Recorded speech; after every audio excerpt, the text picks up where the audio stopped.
I want to talk a little bit about finalize. We're going to come back to this again and talk about one of the laws in the book.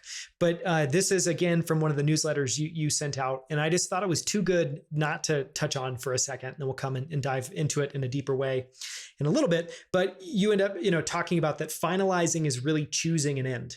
You can improve your creation forever. I'm sure this is extremely applicable at Bear and Fig. You've got products. I'm sure you're always seeing things that it could be tweaked, might be tweaked. You think you might want to change something about. But at some point, you must admit diminishing returns and accept good enough. Can you talk just about that at a high level and why that end step is so important? Yes. So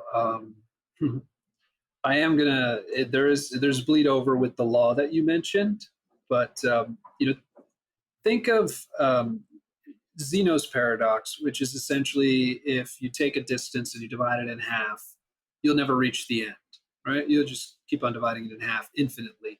And that overlays very well with creating.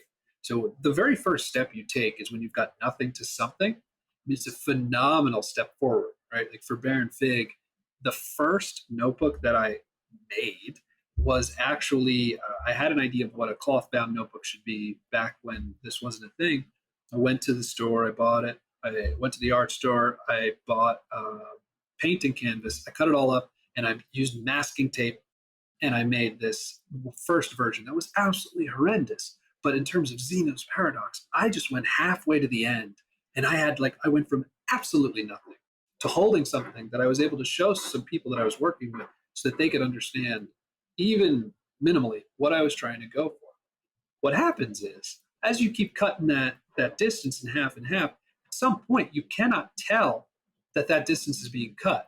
The diminishing returns are invisible. You're the only one that sees it. And at that point, that's when you just have to make a decision to stop. Because you're eventually what you're doing at that point, you're not making it better, you're making it different.